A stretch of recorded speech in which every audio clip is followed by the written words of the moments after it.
Hello my viewers at home and welcome to my YouTube channel Daily Express.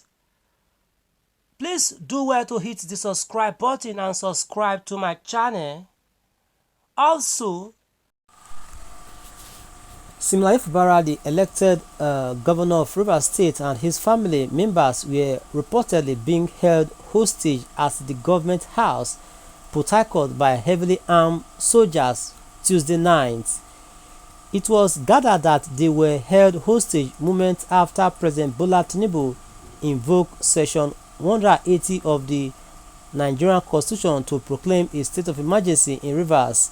Tinubu based his move, which has been heavily criticized by many, including H0LD groups and Pandef, on a prolonged and rapidly escalating political feud led by state lawmakers loyal to H0STAGE, who commenced impeachment proceedings against Fubara last week to settle scores in his fallout with Wike.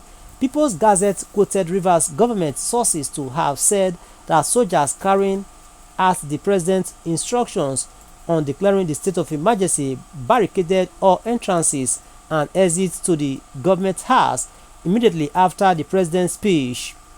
According to the sources, attempts by Fubara and his family to pack their belongings out of the government house have been rebuffed by the soldiers, who suppressed all movements around the premises.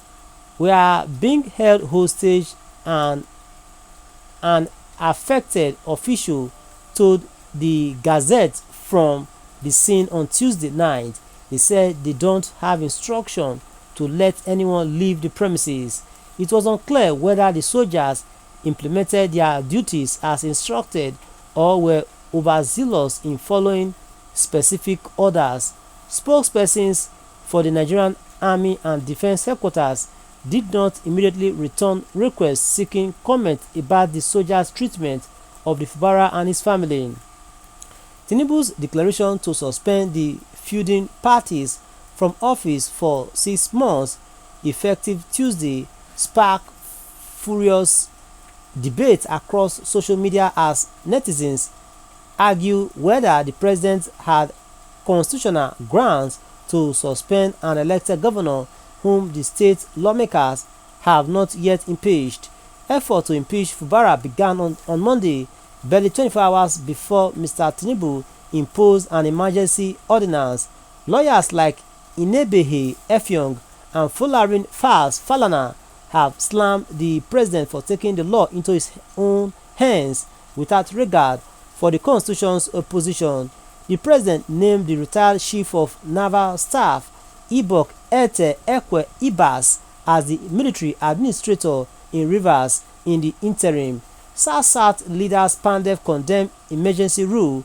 Meanwhile, several South leaders and stakeholders have decried President Bola Tinubu's declaration of a state of emergency in Rivers State and impropriety of brazenly backing the Federal Capital Territory minister against Governor Militar Fubara and the state's citizens. According to the one-time Attorney General of Akwa Ibom State, Uweme Dimo Nwoko San, the decision to declare a state of emergency in Rivers State was ill-advised. The president's action is not well thought out. The situation in Rivers State has not met any of the conditions prescribed by the Constitution for the declaration of a state of emergency by the president. It falls short of it. So the president's action is ill-advised and not based on the provisions of the Constitution. For me, it is part of a script to take over the control of Rivers State, which they had already written and have been acting stage by stage and scene by scene. Former president of the Jaw Youth Council IYC, Eric Omari Esquire, said President Tinubu took a wrong decision. I strongly condemn his one-sided action, and again, removing Governor Fubara won't solve the problem. The president's intervention in the Rivers State crisis has been one-sided. His actions and body language have encouraged the FCT Minister Wike to fuel the crisis up to this point.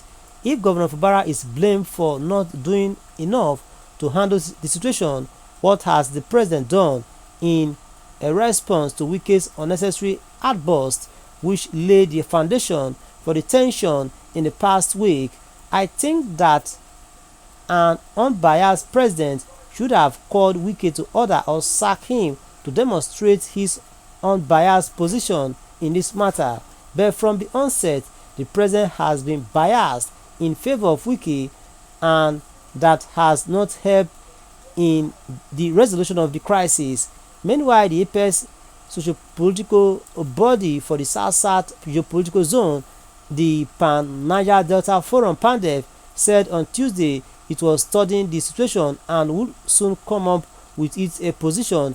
A statement yesterday by PANDEF's national spokesman, Chief Obiwumi Ominimi, read, "PANDEF is seriously alarmed by the state of emergency declared in Rivers State due to a crisis that is ordinarily avoidable.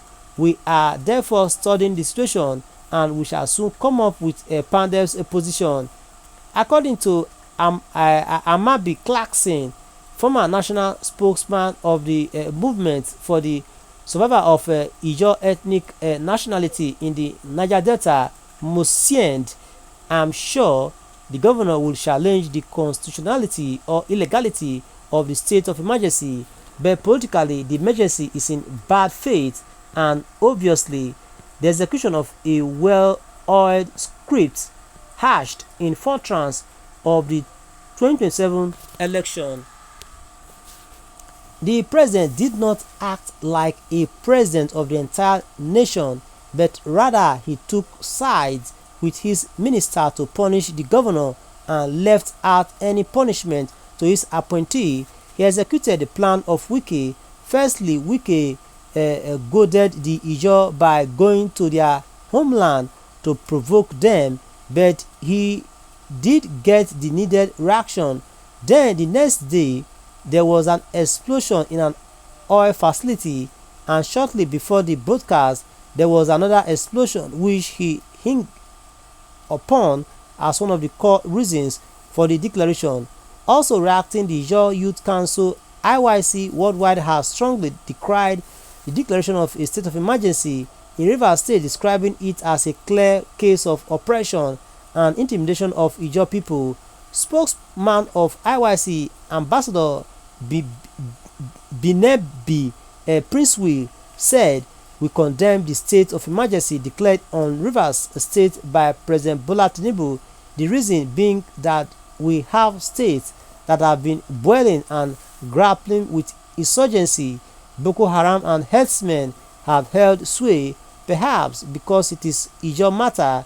We see it as a case of oppression and intimidation meted out on the Ijaw people and the people of Rivers State in particular, and for the man who fueled the whole crisis, nothing has been done or said about him." Talking about Nyesom Wike now. Please, this is where we draw the curtain. Ensure you subscribe to our channel. Time is never a friend, and bye for now. Do join us in the other news, okay? Thanks so much for listening. Bye for now. All right.